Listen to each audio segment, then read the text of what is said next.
대구 경북 지역에서 오늘만 36명의 추가 확진이 나왔습니다. 서울에서도 29번 환자와 접촉했던 70대 남성이 확진 판정을 받았습니다. 정부는 지역사회에 감염이 시작됐다고 공식적으로 인정했습니다. 현재 경계 단계인 위기경보 수준도 최고 단계인 심각으로 격상하는 걸 검토하고 있습니다. 12.16 부동산 대책 이후 집값이 급등한 수원 3개구와 안양시 만안구, 의왕시 등 수도권 5곳이 조정대상 지역으로 지정됐습니다. 정부는 조정대상 지역의 주택담보대출 LTV 비율을 차등 적용하기로 했습니다. 조연아 연합인 KCGI가 조원태 한진그룹 회장이 경영 실패에 책임을 지고 모든 경영에서 물러나야 한다고 주장했습니다. 그러면서 전문 경영 체제가 정답이라고 강조했습니다.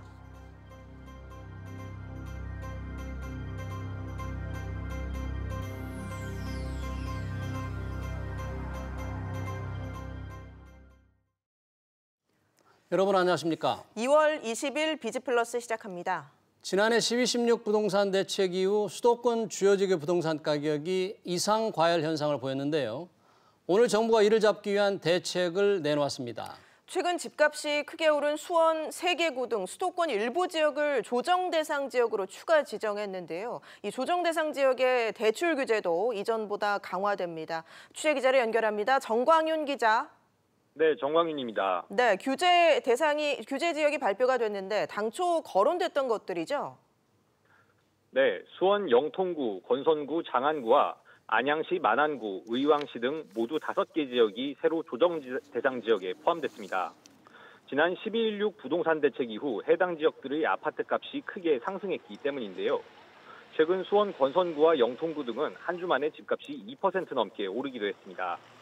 이번에 새로 조정 대상 지역이 된 곳에는 강화된 청약 대출 규제가 적용됩니다. 조정 대상 지역 내 주택담보대출 규제도 강화되는 거죠? 네, 그렇습니다. 현재 조정 대상 지역의 주택담보대출 비율 LTV는 60%인데요. 다음 달 2일부터 이 비율이 주택가격 구간에 따라 차등 적용됩니다. 9억 원을 기준으로 9억 원 이하분에 대해선 LTV 50%, 9억 원 초과분에 대해선 LTV 30%가 적용됩니다. 집을 살 때 받을 수 있는 대출 한도를 조이면서 투자자들의 자금 여력도 줄어들게 됐습니다. 네, 부동산 시장 단속도 강화된다고 하는데 어떤 내용인가요? 국토부 소속 부동산 특별사법경찰과 검경, 국세청 등으로 구성된 부동산 시장 불법행위 대응반이 내일 출범하는데요. 편법 증여나 집값 담합, 불법 전매 등 탈법 행위에 대한 고강도 단속에 나설 계획입니다. 특히 12.16 대책의 풍선 효과가 나타나고 있는 수용성과 서울, 노원, 도봉, 강북 등이 주 타깃이 될 전망입니다. SBS CNBC 정광윤입니다.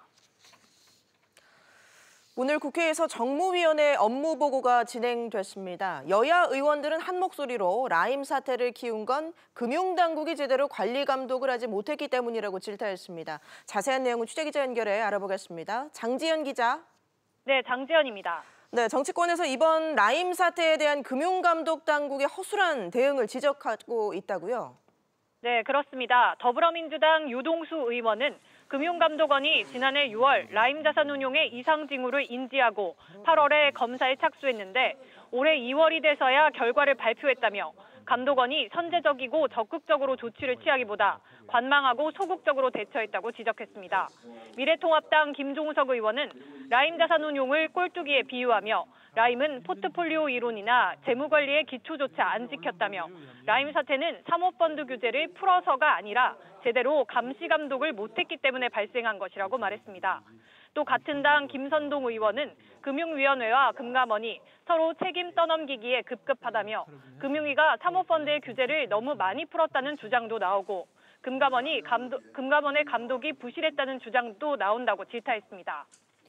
네, 이런 지적들에 대해서 윤석헌 금감원장도 어느 정도 인정을 했다면서요?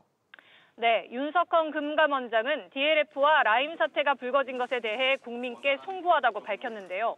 윤 원장은 환매가 가장 중요한 이슈라고 생각했고 이를 위해선 우선 사실 확인과 자산에 대한 가치 평가가 이루어져야 한다고 봤다면서 자칫 서두르면 펀드런을 촉발할 수 있다고 판단해 신중하게 대응했다고 해명했습니다.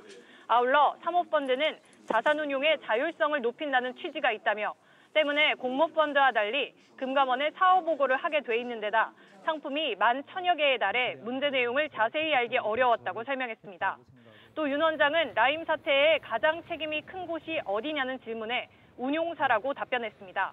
그러면서 총수익 스와프, TRS 구조의 위험을 투자자에게 설명했어야 했는데 일부에서 그러지 못했던 것으로 파악하고 있다며 투자자 보호를 위한 금융소비자보호법을 꼭 통과시켜달라고 국회에 당부했습니다. 네, 그런가 하면 오늘 윤종훈 기업은행장에 대한 질의도 많았다고요? 네, 그렇습니다. 김성원 미래통합당 의원은 윤종원 행장에게 본인이 낙하산이냐고 생각하냐고 질의했는데요. 여기에 대해서 윤 행장은 나중에 성과를 가지고 판단해달라고 당부했습니다.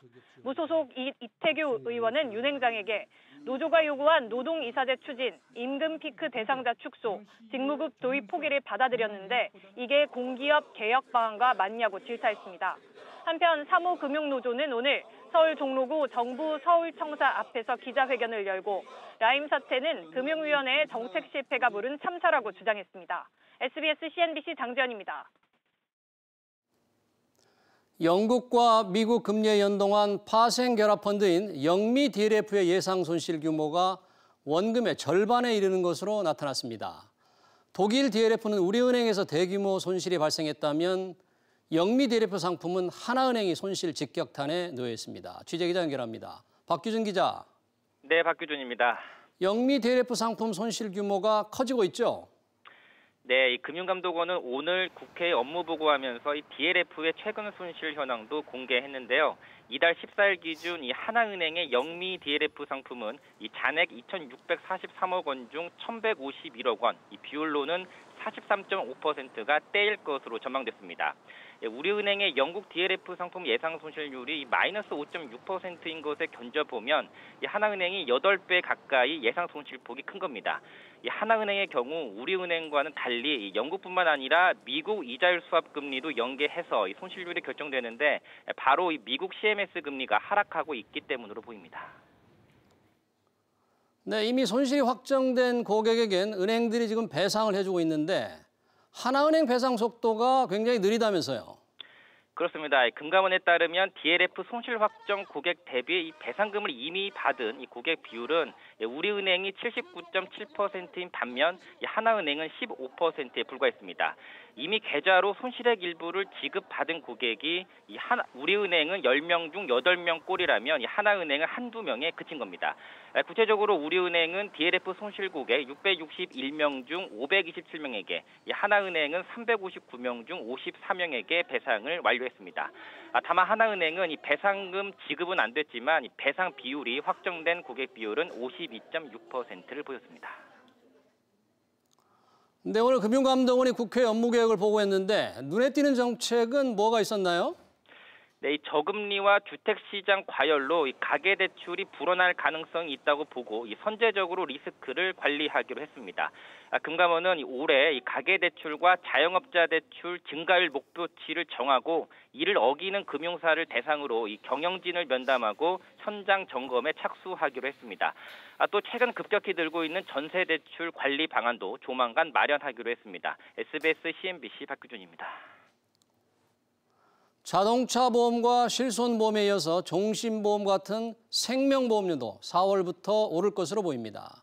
소비자들의 보험료 부담도 한층 더 커질 것으로 예상되는데요. 자세한 내용 취재기자 연결합니다.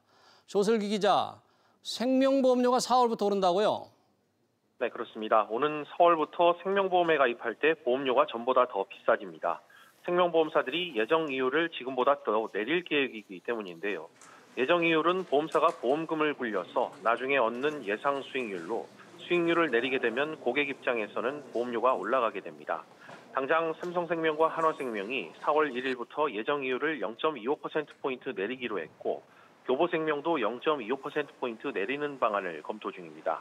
농협생명도 상품별로 예정 이율을 0.25%에서 0.5%포인트 낮추는 방안을 저울질하고 있습니다. 보험업계에서는 예정 이율이 통상 0.25%포인트 내려가면 보험료는 5%에서 10% 정도 오르는 것으로 보고 있습니다.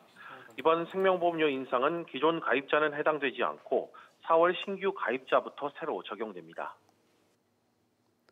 이렇게 예정 이율을 내리면서 보험료 인상에 나서는 이유가 뭔가요? 네, 생보업계가 저금리 장기화로 실적 악화에 시달리고 있기 때문입니다. 실제로 업계 1위인 삼성생명의 지난해 순이익은 1년 새 40% 넘게 줄었고 한화생명은 87%나 급감했는데요. 고객들한테 받은 보험료로 돈을 아무리 굴려도 저금리로 수익이 낮다 보니 예상 수익이 그만큼 떨어질 수밖에 없고 결국 보험료 인상을 통해 악화된 실적을 만회하겠다는 뜻입니다. 그러나 올해도 코로나19 확산 여파 등으로 경기 부양 차원의 금리 인하 가능성이 커 경영 여건은 그리 녹록지 않은데요. 따라서 금리가 반등하지 않는 이상 생보업계 실적은 구조적으로 개선되기 어려울 전망입니다. SBS CNBC 조슬기입니다. 네, 지금부터는 코로나19 관련 소식들 전해드리겠습니다. 국내에서 코로나19 확진자가 나온 지 딱 한 달이 됐습니다. 오늘 하루에만 확진자가 36명이 늘면서 이 날이 갈수록 사태가 심각해지는 모습입니다. 특히 국내 전체 확진자의 절반을 넘긴 이 대구 경북 지역은 초비상에 걸렸는데요. 취재기자를 연결해서 자세한 현재 상황 알아보겠습니다. 김한진 기자. 네, 김한진입니다. 네, 먼저 추가된 확진자 소식부터 전해주시죠. 네, 코로나19 국내 확진자가 오늘 하루에만 36명 늘었습니다. 대구 경북 지역에서 35명, 서울 종로에서 1명의 확진자가 추가됐는데요. 이에 따라 오후 4시 기준 국내 확진자는 모두 87명까지 늘었습니다. 중앙방역대책본부는 대구 경북 신규 확진자 중 현재까지 23명이 31번째 확진자가 다닌 신천지 대구교회와 연관성이 있다고 밝혔습니다. 나머지 확진자 가운데 2명은 경북 청도 대남병원에 입원했던 것으로 확인됐는데요. 31번째 확진자가 이달 초 청도 대남병원에 방문한 것으로 파악되면서 보건당국은 신천지 대구교회와 청도 대남병원 사례의 연관성을 찾고 있습니다. 다만 중앙방역대책본부는 31번째 확진자를 슈퍼전파자가 아닌 2차 감염자로 보고 있다고 전했는데요. 비슷한 시기에 발병한 확진자가 여러 명 있기 때문이라고 설명했습니다.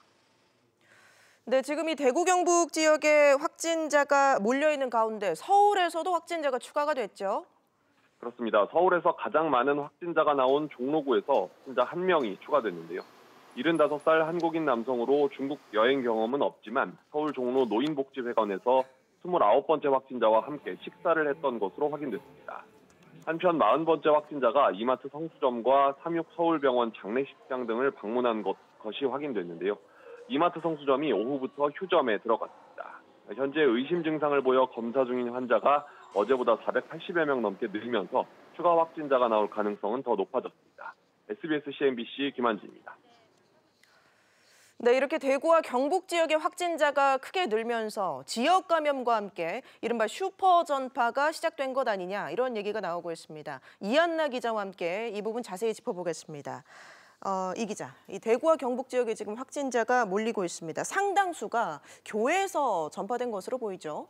네, 우선 어제 31번 환자의 동선이 나온 이후에 이 대구시에서 확진자가 폭증할 것이라는 것은 예상된 일입니다. 특히 이 환자가 다녔던 신천지 교회의 경우 좁은 공간에 여러 사람이 다닥다닥 앉아 찬송가 등을 부르며 예배를 했던 것으로 알려졌는데요. 비말, 즉 침방울이 여러 사람에게 한꺼번에 전달되기 좋은 조건이다 보니까 교인 확진자가 많았던 것으로 보입니다. 여기에 31번 환자가 증상이 나타난 이후에도 호텔과 청도의 병원 등 여러 곳을 다닌 것도 지역 확진자가 늘어나게 된 이유로 꼽힙니다. 예, 지금 이 기자가 얘기하는 동안에 속보가 들어왔습니다. 신규 환자가 22명이 추가가 됐습니다. 그래서 지금 국내 확진자가 모두 100명을 넘어서 104명까지 확산이 된 상황입니다. 일단 이 소식은 잠시 뒤에 자세히 전해드리도록 하고요. 일단 질문 이어가겠습니다. 지금 이제 정부가 사실상 지역 감염이 시작된 것으로 보고 있죠. 네, 어느 정도 인정하고 대비책도 마련하고 있습니다. 중앙사고수습본부장을 맡고 있는 김강립 보건복지부 차관의 얘기 들어보겠습니다. 코로나19가 제한된 범위 내에서 지역사회 감염으로 전파되기 시작한 단계로 판단하고 있습니다. 지금까지와 다른 전략으로 지역사회에서의 전면적인 노력을 이 역학조사 등을 맡고 있는 정은경 중앙방역대책본부장 역시 현재 일부 지역을 중심으로 지역사회 전파가 확인됐다고 말했습니다. 예. 다만 아직까진 전국 여기저기서 코로나 확진자가 나온 것은 아니기 때문에 전염병 경보를 아직은 심각 단계로 올리진 않은 상황입니다. 예. 지금 이렇게 상황이 급속도로 진전이 되다 보니까 정부의 추가 대책도 필요한 게 아닌가 싶은데 어떤 대책들 나온 게 있습니까? 네, 이제 현재까지 나온 것으로는요. 질병관리본부는 우선 전국적으로 밀폐된 곳에서 이제 행사를 자제하도록 요청을 했고요. 저녁에는 정세균 국무총리 주재로 긴급 회의가 열립니다. 이 대구시 등 지역사회 전염 확산에 따른 대책, 위기경보 수준을 심각으로 올리는 방안 등이 논의될 것으로 보입니다.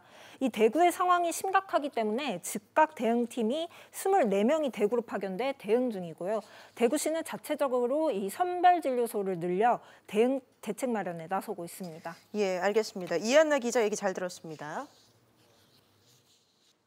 이렇게 코로나 사태로 내수는 얼어붙고 수출은 직격탄을 맞고 있습니다. 정부가 수출 기업들의 어려움 극복을 위해서 이 자금과 통관 절차 등을 지원하기로 했습니다. 취재 기자를 연결해 보겠습니다. 최나리 기자. 네, 최나리입니다. 네, 정부가 발표한 이 수출 지원책 어떤 내용이 담겼습니까?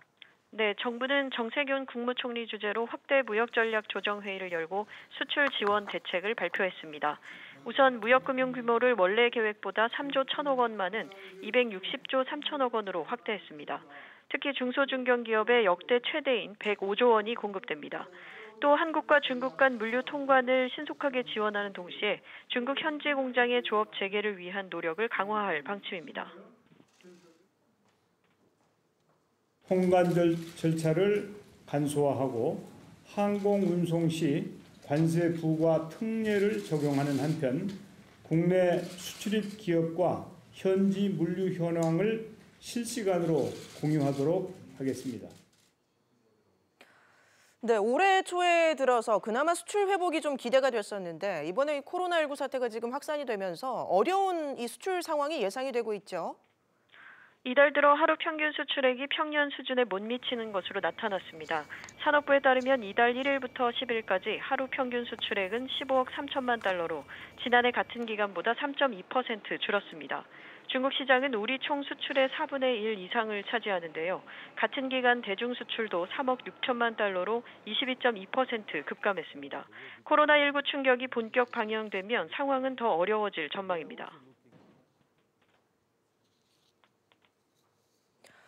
네, 지금 이 더 큰 문제는 이 사태의 장기화일 텐데 대응책도 나왔습니까? 네, 정부는 우리나라가 이번 코로나19 충격이 유독 크게 나타나는 것은 특정 국가 소재나 부품 의존도가 높기 때문으로 분석했습니다.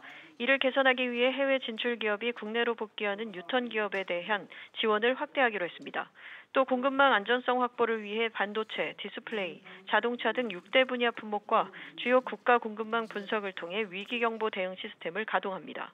또 공급망의 특성과 품목 유형에 따라 차별화된 정책을 추진하기로 했습니다. 지금까지 무역센터에서 SBS CNBC 최나리입니다. 네, 앞서 전해드린 것처럼 이 정부가 지역사회 감염이 시작됐음을 공식화했습니다. 지금 대구 경북에서 추가적으로 계속해서 확진자 소식이 들어오고 있기 때문에 현재까지 전체 확진 환자가 100명을 넘긴 104명으로 집계가 되고 있습니다. 이렇게 대구 경북을 중심으로 확진 환자가 추가가 되면서 지금 뭐 이 지역뿐 아니라 어제 오늘 뭐 서울과 경기 지역에서도 3명의 확진이 나왔죠. 그야말로 전국이 비상 상황입니다. 이렇게 급속도로 환자가 늘어나면 병상이라든지 또 이들을 치료할 여건이 부족하지 않을지 걱정이 되는데요. 전문가를 전화로 연결해서 자세한 이런 부분의 내용들 알아보겠습니다. 과거 사스 사태 당시 질병관리본부장이셨던 전병률 차의학전문대학원 예방의학과 교수님 전화로 연결해 보겠습니다. 교수님 연결돼 있으신지요? 네, 전병률입니다. 예. 이 코로나19가 잠잠해지나 했더니 지금 며칠 사이 상황이 급반전됐습니다. 저희가 지금 소식을 전해드리는 중간중간에도 계속해서 속보가 업데이트가 되고 있는데요. 지금 감염 전파 속도가 상당히 빠른 것 같습니다. 네, 사실 이 코로나19의 경우 치명률은 사스나 메르스에 비해서는 낮습니다. 그런데 이 전파 속도가 상당히 빠르다는 게 특징이고요. 이번에 또 특히 31번 환자가 종교 활동에 참여를 하면서 다수의 이 접촉자들이 발생하고 그 접촉자들이 지금 확진 판정을 받고 있는 것인데요. 아무래도 종교 활동을 통해서 찬송가를 부른다라든지 또 신자들과의 어떤 신앙 간증이라든지 대화를 통해서 비말의 전파 속도, 비말의 양이 상당히 많지 않았나. 그러다 보니까 이렇게 집단 발병 양상이 좀 계속해서 되고 있는 것 같습니다. 예, 이 코로나19 초기에는 이 바이러스가 공기 중에서 오래 버티지 못하고 사라지는 것으로 좀 알려져 있었는데요. 지금 중국 보건당국에서 에어로졸이라고 하는 이 공기 중 감염을 인정했다고 하더라고요. 네, 그 중국 보건당국이 그 에어로졸을 인정한 것은 전제 조건이 있습니다. 일단 이제 폐쇄된 공간, 그리고 또 장기간에 이 공기 중에서 이 비말이 노출돼서 그것이 농축이 된 상태, 그 두 가지 상태를 충족을 시켜줬을 때 그 에어로졸이 감염을 일으킬 수 있다라는 그런 발표를 한 건데요. 사실 그런 전제 조건을 충족시켜준다라는 것은 우리 지금 이 31번 환자가 참여했던 그런 종교 시설에서의 그런 활동은 그런 전제 조건을 충족시켜주지는 않습니다. 따라서 이 31번 환자의 어떤 감염 경로는 이 신도들과 함께했던 그 종교 행사 중에서 이 감염원으로부터 배출된 비말, 그 비말을 통해서 인근 이 접근에 있던 그런 신도들에게 전파된 것이 아닌가 그렇게 생각을 하고 있습니다. 예, 지금 이 에어로졸 전파는 기존에 알려진 감염 전파 유형들과 좀 비교를 해봤을 때 어느 정도 차원이 다른 것이라고 이해를 하면 되겠습니까? 우리가 이제 통상 공기 감염이라는 표현을 쓰는데요. 그 대표적인 공기 감염은 이제 홍역, 그다음에 결핵, 그리고 또 인플루엔자 이런 질환들인데 다른 감염병들에 비해서 감염 속도가 상당히 빠르죠. 소위 말하는 재생산 지수라는 게 있는데 이 홍역 같은 경우에는 한 사람이 16명을 일으킬 정도로 감염 속도가 빠릅니다. 그렇기 때문에 이 공기 감염의 경우에는 특히 이 질병이 유행할 때는 각별히 신경을 써야 된다. 그렇게도 알려져 있고요. 또 비말 감염은 그 접촉자 중에서도 밀접 접촉자, 비말이 도달할 수 있는 거리에 있는 사람들에게 이 비말이 충분한 양, 감염을 일으킬 수 정도의 양이 전달됐을 때 감염이 된다. 그렇기 때문에 상대적으로 감염력이 낮은 것이 특징이라고 할 수 있겠습니다. 예, 지금 속보가 계속해서 들어오고 있습니다. 조금 전에 이제 국내 확진자가 모두 104명까지 늘었다고 전해드렸는데요. 방금 전에 들어온 소식이 이 확진자 가운데 사망자가 1명 발생했습니다. 국내 첫 사망 사례라고 볼 수 있을 것 같습니다. 지금 오늘도 이 대구 경북에서 확진이 추가됐다는 속보가 지금 계속해서 들려오고 있는데 지금 현재 상황으로만 봐도 사실상 팬데믹이라고 하는 전염병 대유행 상황이라고 봐도 되겠죠? 그 팬데믹이라는 용어는 지금 상황에서는 적절치는 않고요. 지금 상황은 이 밀접 접촉자들이 다수가 있었던 공간에서 환자가 지금 발생하는 상황이기 때문에 이것은 한 지역, 한 장소에서의 감염입니다. 팬데믹이라 하는 것은 전국적으로 다수의 환자가 발생하는 양상이기 때문에 지금 양상에서는 지역적 발생, 그런 표현이 적절한 표현입니다. 예, 지금 31번 환자와 함께 대구 이 신천지 교회에서 예배를 본 인원이 1,000명이 넘는 것으로 지금 알려져 있는데요. 이 가운데 연락이 닿아서 의심 증상이 있는 것으로 파악된 사람만 90명. 이 외에 이제 400여 명은 아예 연락조차 안 돼서 상황이 파악되지 않고 있다고 합니다. 지금 이 상황은 어떻게 보고 계신가요? 네, 일단 그 해당 그 일자에 그 교회 이 예배를 받던 분들은 본인들이 자기 자신을 제일 잘합니다.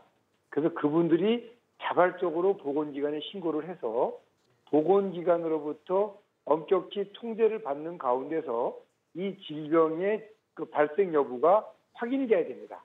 그렇기 때문에 이 교회의 책임자 되시는 분이 공식적으로 신도들에게 이런 보건당국의 이런 접촉자 파악, 그리고 접촉자 파악 및 그 어떤 자가격리 조치와 그리고 또 추가 접촉을 방지하기 위한 그런 모든 사항에 적극적으로 협조해 주도록 그렇게 신도들에게 당부하는 그런 노력이 필요하다고 생각을 합니다. 예, 지금 대구 경북 쪽에 시선이 쏠려 있긴 하지만 여기뿐 아니라 어제 오늘 서울 성동, 종로 그리고 경기도 수원에서는 11살 아이까지 감염이 되는 사례가 나왔습니다. 또 조금 전에 전해드린 속보 사망자가 한 명이 나온 이런 상황에서 지금 이 대구 경북 사례 외에 다른 사례에서 좀 최근에 추가된 이 3명의 확진자 사례에서 주목할 점이 있다면 어떤 게 있을까요? 네, 일단 연이어서 우리가 이제 감염을 알 수 없는 환자가 이제 발생하고 있다는 거죠. 그 이야기는 뭐냐면은 이미 우리 지역 사회 내에 경미한 증상을 가지고는 있지만 본인이 코로나19에 감염됐다는 사실을 모른 채 계속해서 바이러스를 배출하고 있는 사람들이 많아졌다는 얘기입니다. 그렇기 때문에 우리 시민들께서 특별히 이런 호흡기 증상이 있는 분들은 마스크 착용과 그리고 또 개인이식 수칙을 철저히 지키는 것이 필요하고요. 그리고 또 하나의 특징은 그 20번 환자의 딸, 11살 아동이 감염이 됐는데요. 통상적으로 아동들은 이 코로나19에 감염될 수 있는 가능성이 낮다. 그리고 또 감염이 되더라도 증상이 경미하고 자연 치유가 되는 경우가 대부분이다. 이렇게 좀 알려져 있어요. 그런데 이번 우리 방역 당국이 이 20번 환자의 딸을 검사하는 과정에서 3차례 음성이 나왔음에도 불구하고 결과적으로 양성 판정을 받아낸 것은 이 아동들에 대한 관리가 얼마나 중요한지를 보여주는 그런 아주 사례라고 볼 수 있겠습니다.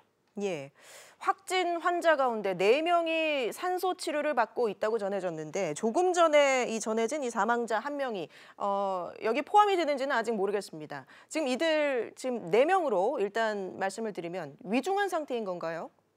글쎄, 제가 이제 그 보건당국의 발표를 들어보기에는 우리가 통상 그 환자에게 그 체내 산소 농도가 부족할 때는 이 비강으로 산소를 주는 방법이 있고요. 그다음에 또 이 구강에다가 이제 마스크를 장착을 해서 마스크를 해서 이제 산소를 주는 방법이 있고요.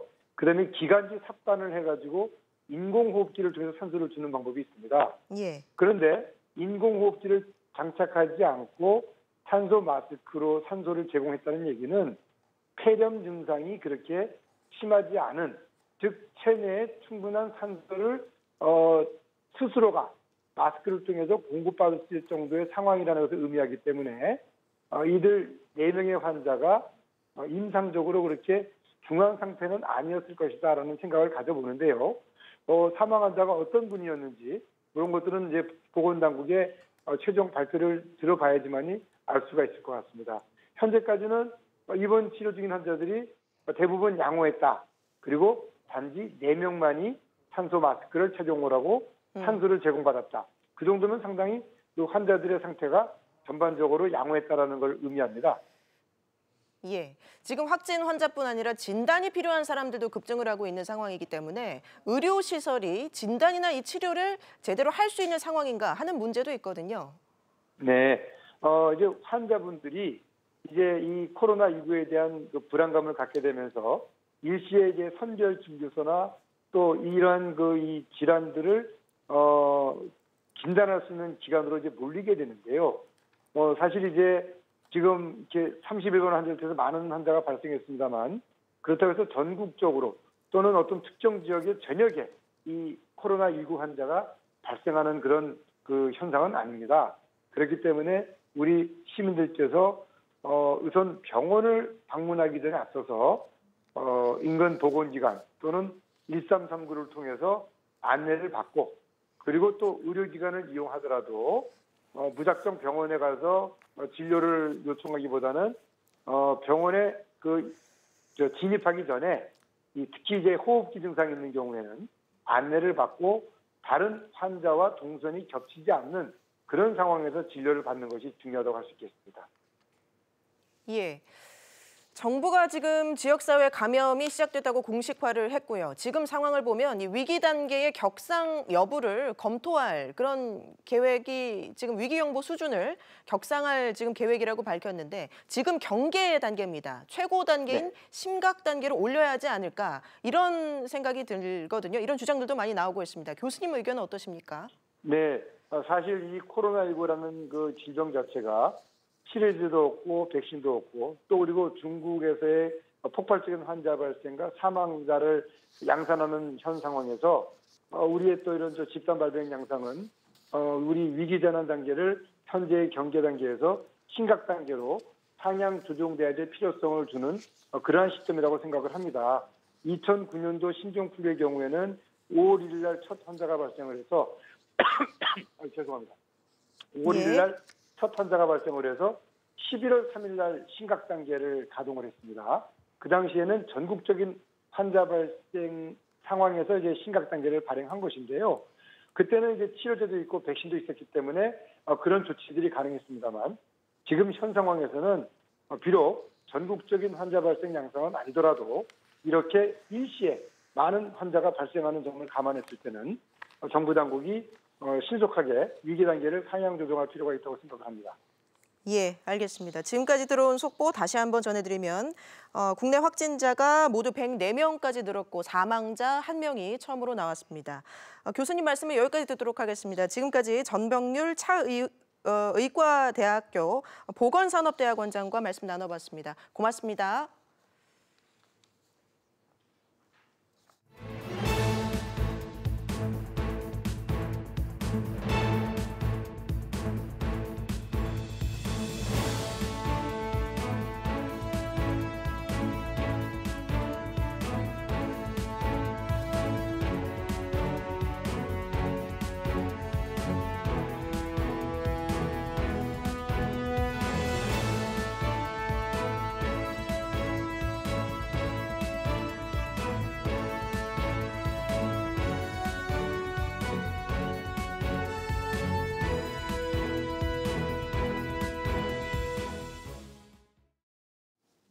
오늘 오후 문재인 정부의 19번째 부동산 대책이 발표됐습니다. 예상대로 추가 조정 대상 지역 설정과 투기 수요 차단에 중점이 두어졌습니다. 오늘 집중 진단에서는 이번 부동산 정책에서 주목할 부분, 그리고 시장에 미칠 영향에 대해서 살펴보겠습니다. 다양한 의견 문자 샤프 3698번으로 보내주시면 실시간 토론에 반영하겠습니다. 이 자리에 김준환 서울디지털대학교 부동산학과 교수, 그리고 고종환 한국자산관리연구원장 오셨습니다. 어서 오십시오. 네, 안녕하십니까. 네, 고종환 원장님. 네. 지금 벌써 문재인 정부 들어서 19번째 부동산 대책이어서 잘 기억하기도 어렵긴 합니다만 네. 부동산을 사거나 팔려는 사람한테는 굉장히 중요한 대책이잖아요. 그렇죠. 오늘 대책 어떻게 평가하십니까? 네, 우선 대책 내용을 좀 살펴보면 현재 비규제 지역이었는데 경기도의 5군데를 수원하고 이렇게 안양하고 의왕지구 이 5군데를 조정 대상 지역으로 지정했다는 게 가장 주목할 만한 점이라고 볼 수가 있겠고요. 이렇게 조정 대상 지역으로 지정된 배경은 짧게 하면 아무래도 이제 서울, 강남하고 작년까지 마용성이라고 해서 한국의 인기 지역이 많이 올랐었잖아요. 이들 지역은 최근 들어서 다행히 좀 가라앉았어요. 그런데 풍선 효과라고 그래서 그걸 누르니까 이쪽이 이제 오르는 그렇죠. 규제를 피해서 이제 경기 남부까지 간 거예요. 이게 노동항이라고 해서 강북 외곽 지역 갔다가 이제 드디어 이 경기도 남부 지역까지 이렇게 확산이 되었다는 점을 우리가 좀 이해할 필요가 있을 것 같고요. 그리고 이런 것들을 이제 풍선 효과라고도 말하지만 갭 메우기. 키 맞추기. 그러니까 가격 격차가 너무 벌어지니까 이제 좀 맞추고 있는 이런 작업도. 아니, 그럼 가격 격차가 줄려면 높은 데서 낮아지는 게 아니고 낮은 데서 다 올라가면서 피를 9억 원 맞추면. 이하. 그러니까 서울에 규제가 집중되니까 경기도로 옮겨간 점. 9억 원 이상의 고가주택을 규제하니까 그 이하 주택의 수요가 좀 몰린 점. 이거는 이제 풍부한 유동성의 원인도 있고요.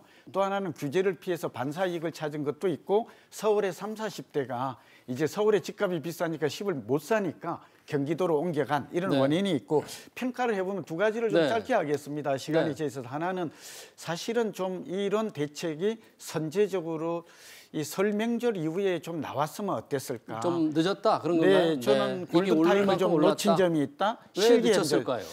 그래서 여러 가지를 보면 아무래도 이렇게까지 오를지를 예상하지 못했다고 볼 수도 있고 저희가 볼 때는 총선도 좀 의식하지 않았는가. 의식해서 주춤거렸다. 좀 선제적으로 대응했으면 이렇게 많이 급등을 좀 막았을 텐데 하는 그런 좀 아쉬움이 있지만 만시지탄이지만 지금이라도 나온 점은 평가를 해보면 그래도 이런 규제를 하는 것이 현재 옳은 대책으로 이렇게 분석이 됩니다. 김준환 교수님은 어떻게 이번 대책을 평가하시나요?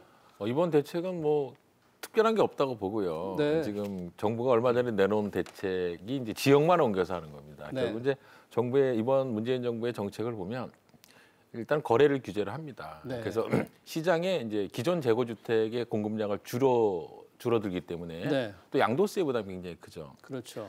그래서 이제 기존에 집 가진 분들이 이제 시장에 이제 주택을 팔지를 않고 네. 또 사는 사람 입장에 있어서는 15억 이상의 아파트는 아예 대출을 안 해주는 실제로 네. 이제 그 실수요자 중에서 대출을 끼고 이제 집을 사시는 분들이 네. 상당히 많은데 네. 이제는 현찰이 없는 분들은 집을 못 사게 만드는 거예요. 아니 이번에도 LTV 비율이 이게 조정 대상 지역이 낮아지잖아요. 낮아지죠. 그러면 자기 돈이 있어야만 되는데 이제 자기 돈이 부족한 사람은 아예 집 살 꿈도 못 꾸는 오히려 실수요자가 피해가 있지 않을까요? 그러니까 정부가 이제 실수요자를 혜택을 이제 바꾸지 않은 부분은 뭐냐면 5억 이하 주택을 사는 무주택자 중에서 5억 이하 주택. 부부 합산 이제 소득이 6천만 원 이하인. 근데 사실 지금 5억 이하 주택이 별로 수용성 지금 네, 문제가 지금. 되는 지역도 아마 아파트가 5억 이하짜리가 네, 많지가 않을 많지 겁니다. 않겠죠. 그래서 항상 정부가 얘기하는 거는 네. 그 주택의 가격의 기준을 어디다 두는지 이해가 안 갑니다. 그래서 실제적으로 시장은 가격이 그만큼 높은데도 불구하고 네. 정부는 이제 그렇게 보지 않는 것 같아요. 그래서 네. 지금도 보면은 강남 지역 규제랑 거의 똑같다고 보시면 됩니다. 이제는 네. 고가 아파트는 네. 대출을 받고 사기는 점점 어려워졌다 우리 서민들은. 네. 결국 이제 결과 그렇게 끝나는 것이죠. 네. 제가 조금 첨언하면 원장님, 네. 예, 지금 김 교수님께서 잘 설명하셨습니다만 서울의 중위권 가격은 이제 한 거의 9억 정도 됩니다. 그렇습니다. 그러니까 국가주택이 네. 9억 원이라고 그러면 서울에는 실감이 안 나죠. 이미 현실하고 이제 맞지가 그게 중간 않죠. 가격이니까. 네, 네. 중위권 가격이고 평균 가격도 8억 넘어가고 있거든요. 네, 네. 좀 전에 수도권 같은 경우는 5억 원으로 돼 있어요. 예. 전국 평균은 한 3억 5천 정도 수도권의 되고. 중간 가격이 예, 5억 평균 원이다. 가격이 네. 이제 한국감정원 발표에 따르면, 그러니까 네. 이걸 좀 감안해서 들으시면 좋을 것 같고요. 네. 좀 전에 화면에서 잠깐 나왔는데 네. 이제 조정 대상 지역으로 지정이 되면 어떤 효과가 있을까 평가를 좀 해보면 이제 파급 효과죠. 네. 이렇게 되면 뭐 아무래도 그 LTV 규제 김 네. 교수님 설명하셨습니다만 9억 원을 초과하는 부분에 대해서는 LTV 주택담보 인정 비율이 30%. 그러니까 네, 집값의 그렇죠. 30%밖에 대출이 안 되죠. 네, 이제 그다음에 초과분에 대해서는 네, 네. 9억 원 이하는 네. 이제 다행히 50%, 현재 네. 60%에서 네, 이렇게 네. LTV가 강화되고요. 두 번째는 세금도 강화됩니다. 그러니까 네. 다주택자 양도세 중과 조치가 더해지고 네. 우리가 장기 보유 특별 공제라고 하는데 이 혜택마저도 못 받게 되는 것이죠. 네. 세 번째는 전매 제한이에요. 네. 그러니까 그렇게 되면 결국 뭐냐? 정부가 의도하는 바는 투기 수요 때문에 지금 이들 지역이 지금 집값이 들썩이고 과열되었다. 네. 이 투기 수를 잡기 위해서 대출과 세금과 네. 전매 제한 조치를 했다. 이렇게 이해하시면 네. 될 것 같습니다. 네, 알겠습니다. 김준환 교수님, 만약에 그렇다면 이 정부가 19번째라고 하니까 얼마나 부동산을 잡는 데 대한 이 절박한 상황이잖아요. 네. 그 효과, 중장기적으로 또는 단기적으로 볼 때 어떤 효과를 거둘 수 있을 거로 보십니까? 정부는 이제 생각하는 게 네. 이게 3기 신도시에서 주택이 몇십만 원 호가 공급되니까 주택 시장이 안정화될 거다라는 생각을 지금까지도 하고 있는 것 같은데 그렇습니다. 실제로 그 주택이 공급되는 데는 상당한 시간이 걸리고요. 네. 실제로 이런 신규 주택 공급뿐만이 아니라 네. 기존의 이 재고 주택이 거래가 굉장히 활성화돼야 된다는 거죠. 전제는. 네, 네. 근데 이제 지금 정부의 규제 정책을 살펴보면요.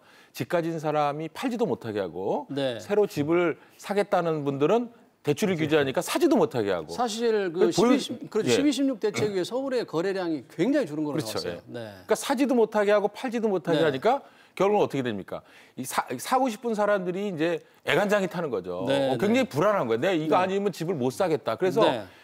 저는 개인적으로 뭐 수용성 지역이 그렇게 크게 오를 지금 상황이 아닌데 결국 시장이 불안하고 사람들이 그 어떤 정부에 대한 신뢰가 이제 어느 정도 무너졌잖아요. 그러다 보니까 집을 사기 시작하는 겁니다. 그래서 네. 지금 수용성 지역을 규제를 한다. 네. 그러면 결국 사지도 말고 팔지도 말게 해놓으면은 결국은 실수요자. 저는 투기 수요가 문제가 아니라고 보거든요. 네. 그럼 그렇죠. 실수요자들이 또 불안한 마음에 그 어디로 주변 갑니까? 지역을 또 사게 되죠. 그러면 그 주변 지역이 일시적으로 아마 오를 겁니다. 저는 보기에. 그러니까 이런 악순환이 계속 돼간다는 거죠. 그럼 그거는 그 정부가 의도하는 대책이 아닐 텐데. 그렇죠. 지금 김 교수님처럼 만약에 그런 현상, 그러니까 풍선 한쪽을 눌러서 잡았는데 또 다른 쪽이 오르니까 또 누르면 또 다른 쪽이 터져 나오는. 그렇죠. 계속 이건 악순환이죠. 그럼 계속 이렇게 되는 건 어떻게? 네, 현재는 그를 안타깝게도 그렇게 현상이 진행될 가능성이 높아요. 이유가 네. 두 가지인데요. 네. 하나는 이제 이 규제를 피해서 실수요자들이, 왜냐하면 지금 앞서 잠깐 설명드렸습니다만 지금 수도권에 집 사는 사람들이 서울에서 집을 못 산 그동안에 소외되었던 30, 40대 직장인들인 거거든요. 네. 이런 그리고 지금 봄 이사철이 3, 4월간 진행이 됩니다. 여기 네. 또 4월에 총선까지 있어서 네. 제가 볼 때는 규제를 하면 그 옆 동네 예를 들면 뭐 구리라든지 우리가 네. 좀 화성, 동탄 이런 지역들도 지금 움직일 여지가 있어요. 이번에 네. 수원하고 안양하고 의왕만 지정이 됐잖아요. 화성, 동탄, 뭐 오동평이라고 뭐 오산, 네. 동탄, 평택. 그래, 오산 이런 네. 지역으로까지 같은 네. 생활권이기 때문에 집값이 싸니까 네. 얼마든지 옮겨. 그럼 또다시 또 규제를 해야 되는 이런 악순환이 네. 나와서 저는 개인적으로 지금 정부 쪽에 좀 조언을 드리면 네. 당초에서는 저희가 좀 폭넓게 지역이 나올 걸로 예상을 했었어요. 근데 생각보다 좀 좁게 나왔거든요. 조정 대상 지역을 좀 넓힐 것으로 예상을 그렇죠. 했는데. 왜냐하면 네. 앞으로 풍선 효과가 나타날 것으로 예상되는 지역까지 좀 포함되지 않을까 이런 예상도 있었는데 네. 아무래도 이제 선거가 좀 부담스러웠던지 이렇게 한 것 같고요. 네. 이렇게 또 확산될 가능성은 좀 높아 보여요. 네. 그런 면에서 정부가 투기 때문에 집값이 오른다는 이런 고정관념에서 좀 벗어날 필요가 있고 네. 규제 일변도 정책에다가 공급 대책도 좀 병행하는 정책의 좀 궤도 수정이 좀 근본적으로 필요한 시점이 아닌가 하는 생각도 듭니다. 근데 늘 저희가 이런 자리에서 토론도 몇 차례 했습니다만 정부는 이 공급이 나름 원활하게 될 것이라고 계속 주장을 하고 있어요. 근데 시장에서는 항상 부족하다고 이 차이가 있는데 이걸 어떻게 봐야 됩니까? 그건 이제 정부의 착각이죠. 네. 정부는 이제 마치 3기 신도시 공급 계획이 네. 뭐 바로 내년 올해 공급될 거라고 착각을 하고 있는 건데 실제로 그 주택이 공급되는 한 10년 가까이 걸립니다. 네. 근데 지금 정부는 아까 말씀드렸지만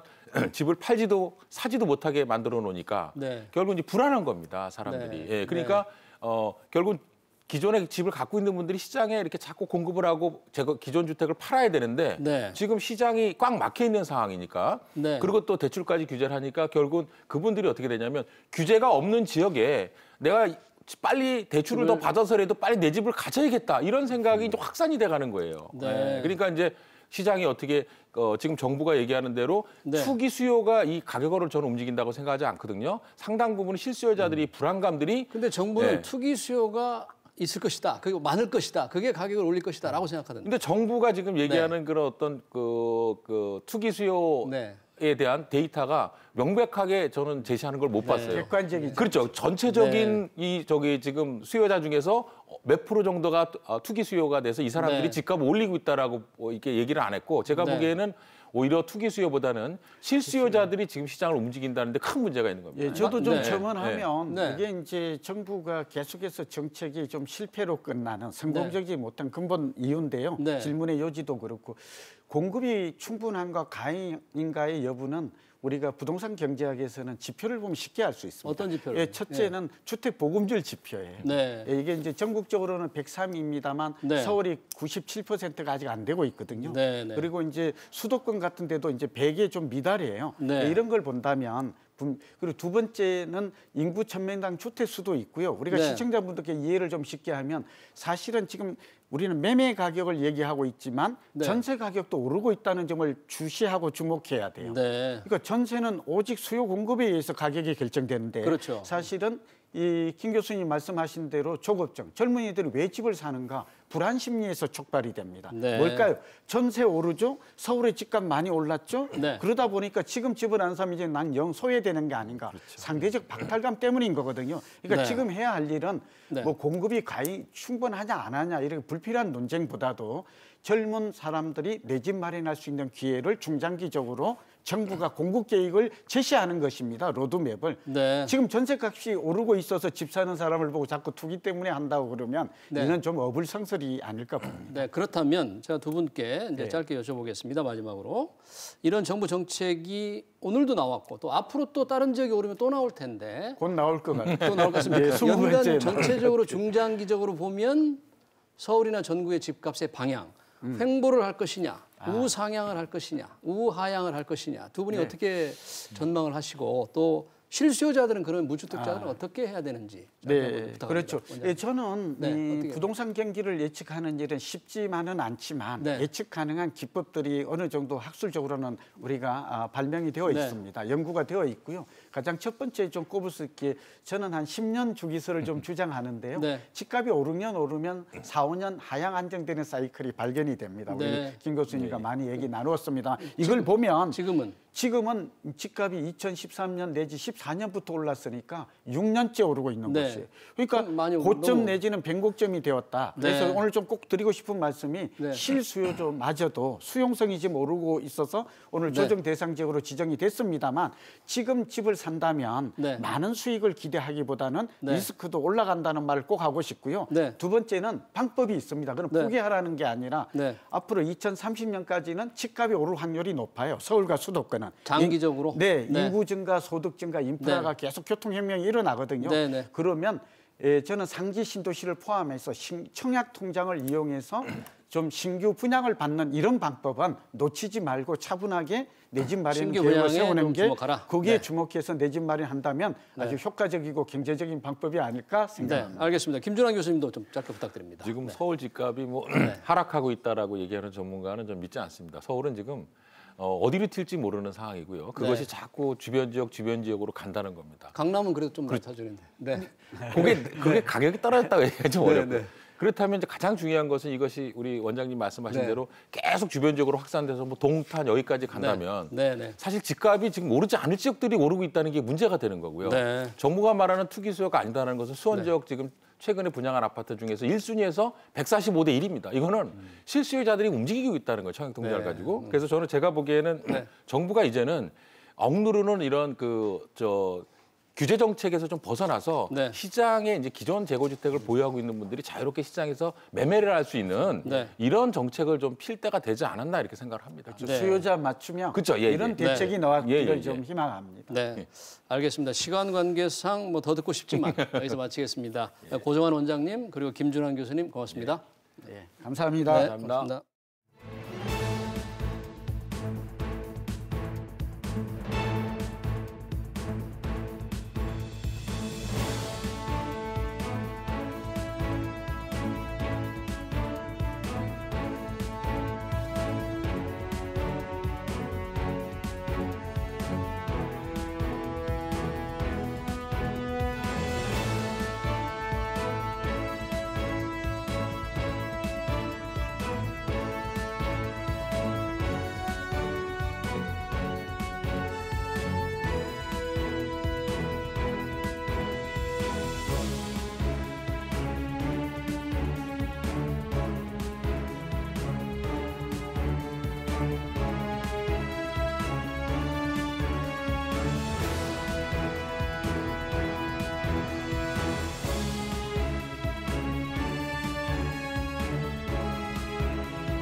KCGI가 이 전문 경영인을 통한 한진칼 경영 참여를 공식 선언했습니다. 다시 시작된 이 조현아 전 대한항공 부사장 3자 연합의 반격, 장가희 산업부 기자와 함께 자세히 짚어보겠습니다. 장 기자, KCGI가 오늘 기자회견을 열었다고요? 맞습니다. 오늘 기자간담회에는 강성부 KCGI 대표가 나왔고요. 또 사내이사 후보자 김신배 전 SK그룹 부회장 총 2명이 참석을 했습니다. 강성부 KCGI 대표는 한진가의 총체적인 경영 실패를 경영 참여의 이유로 설명을 했습니다. 강 대표는 지난 2014년 이후 지난해까지 대한항공은 총 1조 7,400억 원, 한진칼은 총 3,500억 원의 적자를 냈다고 지적했습니다. 오너의 독단적인 의사결정이 이런 결과를 초래했기 때문에 조원태 회장이 결국은 물러나야 한다고 주장을 했고요. 이와 함께 3자 연합은 경영에 개입하지 않고 전문 경영인 체제를 도입할 것임을 강조했습니다. 강성부 대표의 말을 들어보시겠습니다. 이런 전문가를 어떻게 조원태 회장하고 비교할 수 있을까라는 저는 그런 생각이 듭니다. 잘 찾기가 힘들 정도일 겁니다. 사실 최근에 이 3자 연합이 좀 명분 싸움에서 밀리는 모습이었기 때문에 이 조원태 회장의 경영 실패 프레임으로 가져간 것 아니냐 이런 생각도 드는데요. 네, 최근 대한항공 등 한진그룹 계열사 노조 그리고 대한항공 전직 임원 모임 그러니까 오비는 3자 연합을 비난하면서 조원태 회장 지지를 선언한 바 있습니다. 이후 급기야 3자 연합이 이사 후보로 주주 제안했던 김치훈 전 한국공항 상무까지 자진 사퇴를 했는데요. 강성부 대표는 노조들이 현 경영 체제를 지지하는 건 구조조정에 대한 두려움이 작용한 것 같다면서 일자리를 보장하겠으며 또 노조들을 직접 만나서 설득하겠다고 밝혔습니다. 밖으로 뺏기는 것만큼 무서운 게 어디 있습니까? 그들을 직접 만나서라도 제가 직접 설득을 하고. 강성부 대표가 오늘 간담회에서 대세는 이미 기울었다. 이 3자 연합 쪽으로라는 걸 뜻하는 거겠죠. 최근에 이 지분을 좀 늘렸죠? 맞습니다. 반도건설이 최근 한진칼 주식을 5.02% 사들였습니다. 이로써 3자 연합의 지분율은 37%까지 올라서면서 34.45%인 조원태 회장 쪽을 크게 앞서게 됐습니다. 최근 매입한 지분은 다음 달 한진칼 주주총회에서 의결권은 사실 없는데요. 3자 연합이 아마도 다음 달 정기주총에서 지더라도 향후 임시주총을 대비한 장기적 포석이 아니냐 이런 분석이 나오고 있습니다. 예, 이렇게 3자 연합이 좀 아픈 곳을 찌르면서 반격에 나섰는데 한진그룹의 반응은 어떻습니까? 네, 오늘 간담회와 관련해서 한진그룹이 조금 전에 입장을 냈습니다. 예. 한진은 오늘 KCGI 기자회견이 명확한 비전도 세부적인 경영 전략도 제시하지 못한 보여주기식 기자간담회였다. 이렇게 평가절하를 했습니다. 또 조현아 전 부사장이 경영에 복귀하지 않기로 했다. 이런 주장도 시장과 주주에 대한 기만 행위라고 주장했습니다. 알겠습니다. 장가희 기자 얘기 잘 들었습니다.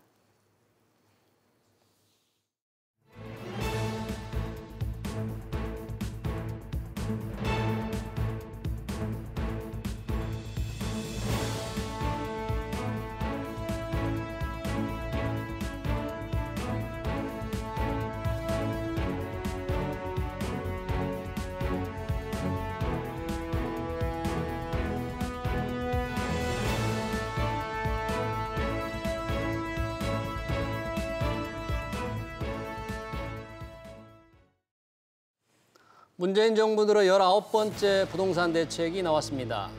세세한 내용을 기억하기 어려울 정도입니다. 잦은 정책은 신선도를 떨어뜨립니다. 가격 안정 효과도 불투명하죠. 지금 온 나라는 코로나19의 대유행으로 초비상입니다. 코로나 바이러스를 이겨낼 면역력이 필요한데 부동산 정책 면역력만 높여준 게 아닌지 걱정됩니다. 오늘 BJ 플러스는 여기까지입니다. 시청해주신 여러분 고맙습니다.